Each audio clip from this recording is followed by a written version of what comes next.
Have you read Magpie Murders? It's a crime thriller, a whodunit, in two different time zones, the present day and in the 1950s. The modern day storyline concerns the famous author Alan Conway, who is famous for writing the Atticus Pund murder mysteries. Who has recently died, apparently committed suicide, and who's left the final Atticus Pund novel unfinished.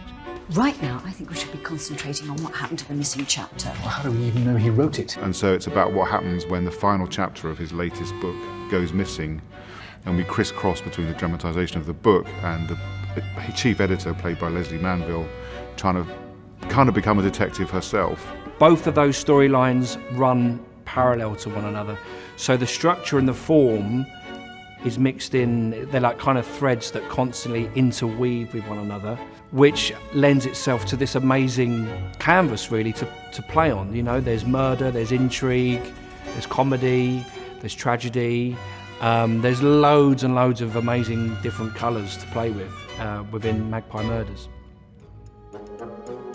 Everybody in the book is based on somebody in the author's life, and one of those people has murdered him. So it's a sort of a whodunit inside a whodunit, and it's also a murder mystery about murder mysteries. The thing with whodunits, you go around these circles, you're like, no, he's too obvious, but then maybe it's too obvious to make it someone who's not obvious, and then maybe it is the obvious one that's so unobvious. It was possible perhaps to have more fun with the murder mystery format, to write not just a whodunit with a solution, the butler did it, but a whodunit that actually informed you about the world of literature, about why we read whodunits. The idea was to write a tricksy whodunit that at the same time posed interesting questions about the world in which it existed.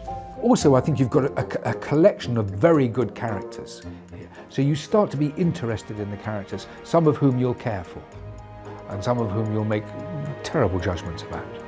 The characters are so vivid and they're painted so brilliantly by Anthony. You know, they're delicious. You want to spend time with them.